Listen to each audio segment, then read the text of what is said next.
Morning students, welcome in online class 9th class SST economic में chapter 3 निर्धनता एक चुनौती। इसके पहले वाली क्लास में हमने निर्धनता के सामाजिक वैज्ञानिक दृष्टिकोण से क्या क्या उसके तथ्य थे। आज हम पढ़ेंगे निर्धनता के कारण, निर्धनता निरोधी उपाय और क्या उसके साथ में भावी चुनौतियों का सामना हम लोगों को करना है। ठीक है, अब हम पढ़ते हैं निर्धनता के क्या क्या कारण होते हैं। कि व्यापक दृष्टि से हम देखते हैं निर्धनता के अनेक कारण हैं। हमारे भारत में, हम भारत में रहते हैं तो हम भारत की दृष्टि से अगर हम देखें यहाँ पे तो यहाँ पे निर्धनता के अनेक कारण हो सकते हैं। कहीं ऐतिहासिक कारण ब्रिटिश औपनिवेशिक प्रशासन के दौरान आर्थिक विकास का निम्न स्तर है कि जब हमारे यहाँ पे ब्रिटिश का आगमन हुआ था तो उसके परिणाम स्वरूप हमारे यहाँ पे जो व्यापार में जो स्तर में गिरावट आई थी वो भी हमारे यहाँ पे हमारी आर्थिक व्यवस्था को प्रभावित करता है।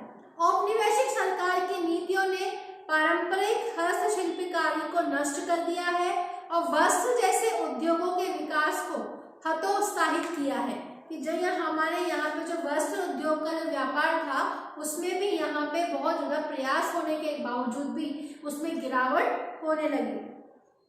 विकास की धीमी दर जो थी 1980 के दशक तक जारी रही और इसके परिणाम स्वरूप जो हमारे रोजगार के जो अवसर थे वो घटने लग गए और जिसके वृद्धि दर हुई और आय की वृद्धि दर गिरी।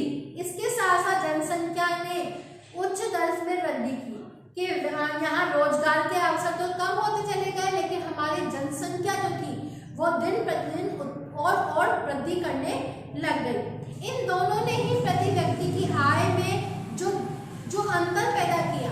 अंतर कैसे पैदा हुआ कि जनसंख्या वृद्धि तो बढ़ गई लेकिन हमारे रोजगार था वो नीचे की तरफ आ गया।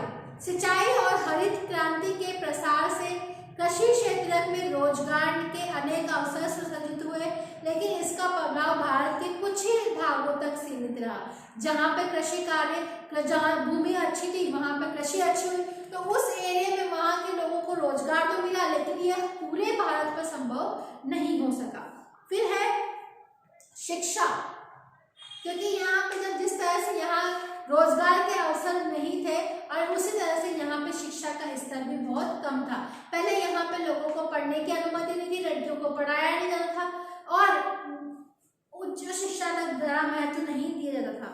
शहरों में उपयुक्त नौकरी पाने में असफल अनेक लोग रिक्शा चालक, विक्रेता, घरेलू नौकर आदि के रूप में कार्य करने लगे और लोग महंगे मकानों में नहीं रह सकते थे। उनके पास में सिर्फ झुग्गी झोपड़े रहना ही उनके रहने के लिए निर्धनता की सबसे बड़ी समस्या होने लगी। उच्च निर्धनता की दर एक विशेषता आम समानता है और यहाँ पे संसाधनों का असमान वितरण भी है। तीसरी समस्या क्या उत्पन्न होती है कि यहाँ पे जो सामानों का जो वितरण था वो भी यहाँ पे सभी लोगों में समान नहीं था।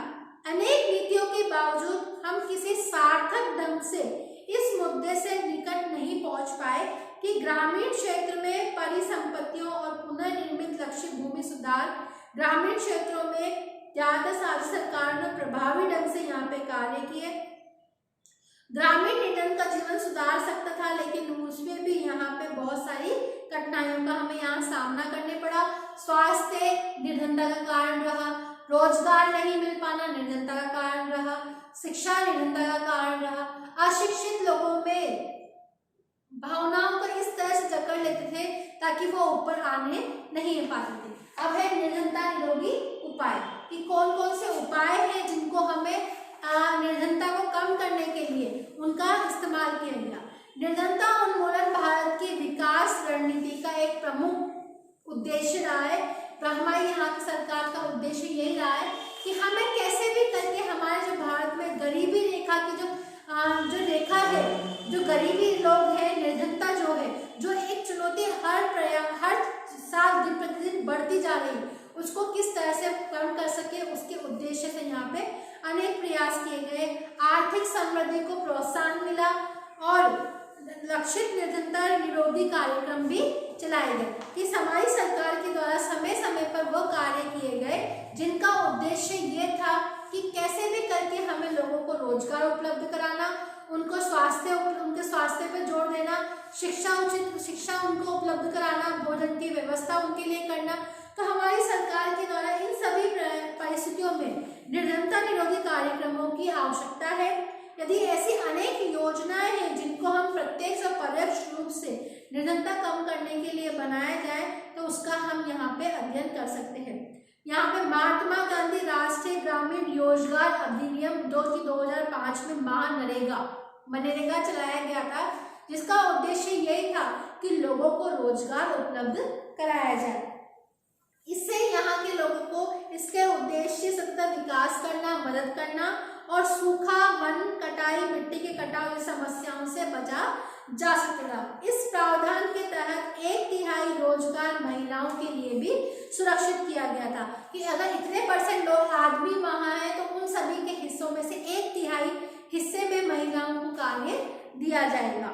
फिर उसके बाद में केंद्र सरकार राष्ट्रीय रोजगार गारंटी कोष भी स्थापित करेगी।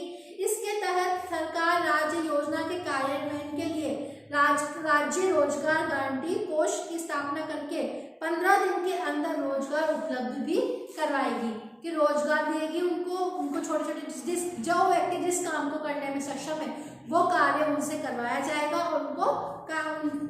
फिर है प्रधानमंत्री रोजगार योजना, एक अन्य योजना है जिसे 1953 में आरंभ किया गया था। इस कार्यक्रम का उद्देश्य ग्रामीण क्षेत्रों और छोटे शहरों में शिक्षित बेरोजगार युवाओं के लिए रोजगार के अवसर सृजित कराना था। ग्रामीण रोजगार सृजन का कार्यक्रम आरंभ 1995 में किया गया। इसका उद्देश्य ग्रामीण क्षेत्रों और छोटे क्षेत्रों में जो शिक्षित व्यक्ति है लेकिन वो बेरोजगार है, उन लोगों के द्वारा वहां पे कार्य किया जाएगा।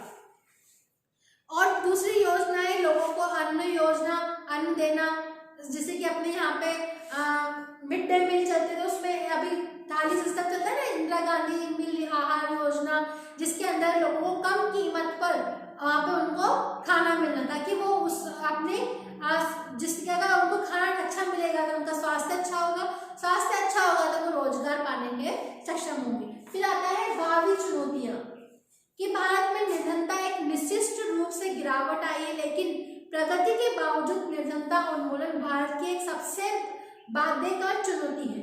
ग्रामीण और शहरी क्षेत्रों के विभिन्न राज्यों में निर्धनता में व्यापक असमानता है। कुछ सामाजिक और आर्थिक समूह निर्धनता के प्रति अभी भी अपने आप को असुरक्षित महसूस करते हैं और आशा है की जा रही है कि निर्धनता उन्मूलन में अगले 10 से 15 वर्षों में और अधिक प्रगति हो सकती है। और जिस तरह से हम यहाँ पे जनसंख्या के नियंत्रण के लिए, रोजगार की सुविधा उपलब्ध कराने के लिए, शिक्षा के लिए, अन्न के लिए, इन सभी के लिए कार्य कर रहे हैं, तो यहाँ पे हम इस तरह से सशक्तिकरण लाकर इस काम को और संभव बना सकते हैं। लोगों के लिए निर्धनता की अधिकाधिक परिभाषा उनके केवल एक सीमित भाग पर ही लागू होती है, केवल निर्वाह के लिए उचित स्तर की अपेक्षा न्यूनतम स्तर के विषय में है कि हमें ऐसे क्या प्रयास करने चाहिए ताकि जिसके के द्वारा हम हमारे यहाँ की निर्धनता को कम कर सकें। तो इसीलिए हमें ये प्रयास करने हैं ताकि हम शिक्षा के स्तर को बढ़ा सकें और हम शिक्षा, रोजगार, स्वास्थ्य, इन सभी स्तरों पर ध्यान देकर हम यहाँ की हमारे भारत की जनता के लिए एक अथक प्रयास कर सकें जिसके द्वारा उनको समय समय पर इन सुविधाओं से उनको सुविधाएं दी जा सके और वो उन सुविधाओं से वंचित न रह सके। आपका चैप्टर खत्म है। आप सबको समझ में आ गया होगा कि निर्धनता एक चुनौती है जिसका सामना हम कुछ लोग कर रहे हैं और जिनको अगर समझ में आ गया है तो वो इन सभी समस्याओं से अवगत होकर आगे की तरफ, उन्नति की तरफ बढ़ सके। Thank you. Have a nice day.